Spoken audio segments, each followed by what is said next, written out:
तुम्हा सर्वांचं माझ्या YouTube चॅनलमध्ये पुन्हा एकदा स्वागत आहे. तर आजच्या व्हिडिओमध्ये आपण इयत्ता 9वीची जी घटक चाचणी क्रमांक 2 परीक्षा होणार आहे. तर त्या घटक चाचणी क्रमांक 2 परीक्षेमध्ये आपण मागच्या काही व्हिडिओपासून सराव प्रश्नपत्रिका सुरू केल्या होत्या. तर या व्हिडिओमध्ये आपण जी सराव प्रश्नपत्रिका बघणार आहे ती आहे विज्ञान तंत्रज्ञान भाग 2. विज्ञान भाग 2. याच्या आधी आपण विज्ञान भाग 1 ची आधीच बघितलेली आहे. तर विज्ञान भाग 2 ची एकूण 10 गुणांची जी सराव प्रश्नपत्रिका आहे, तर ती आपण या व्हिडिओमध्ये बघूया. तर व्हिडिओ सुरू करण्याआधी तुम्ही अजूनही जर चॅनल सबस्क्राईब केलं नसेल तर चॅनल नक्की सबस्क्राईब करा. बेल आयकॉन प्रेस करा जेणेकरून तुम्हाला प्रत्येक व्हिडिओचे नोटिफिकेशन्स मिळून जातील. ओके. तर त्याच्यामध्ये प्रश्न क्रमांक 1 आहे. कंसात दिलेल्या पर्यायापैकी योग्य पर्याय लिहायचा. एकूण 4 पर्याय दिले असतील त्यातला योग्य पर्याय लिहायचा. वृक्कातील गाळण्याची मूलभूत क्रिया करणाऱ्या घटकाला काय म्हणतात? त्यासाठी 4 पर्याय आहेत. नेफ्रॉन, चेतापेशी, न्यूरॉन की वृक्कपेशी. त्याचा योग्य पर्याय निवडायचा. प्राण्यांच्या शरीरातील संरक्षक आवरवांना काय म्हणतात? प्राण्याच्या शरीरातील संरक्षक आवरणांना काय म्हणतात? कुठल्या ऊती म्हणतात? अभिस्तर ऊती, संयोजी ऊती, चेता की स्नायू ऊती? तर ते त्याच्यामध्ये अचूक उत्तर लिहायचं आहे. योग्य जोड्या जुळवायचे 2 गट आहेत, अ गट आणि ब गट.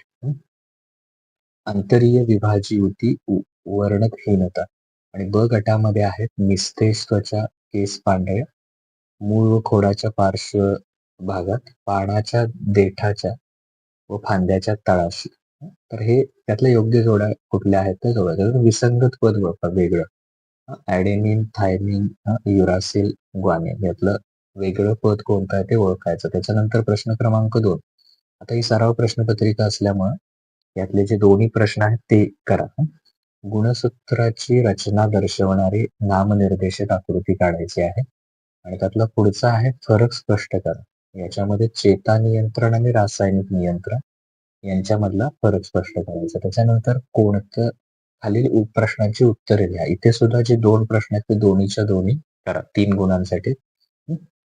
कोणतंही एक सांगितलंय पण सराव असल्यामुळे दोन्ही करा. चेतापेशीचे प्रकार कोणते त्याची कार्य लिहायची आणि खालील ऊतींची नावे लिहा. तोंडाच्या आतील स्तरावरील ऊती, स्नायू व अस्थी यांना जोडणाऱ्या ऊती आणि खोडाचा घेर वाढवणाऱ्या ऊती. तर यांचं काय करायचं तुम्ही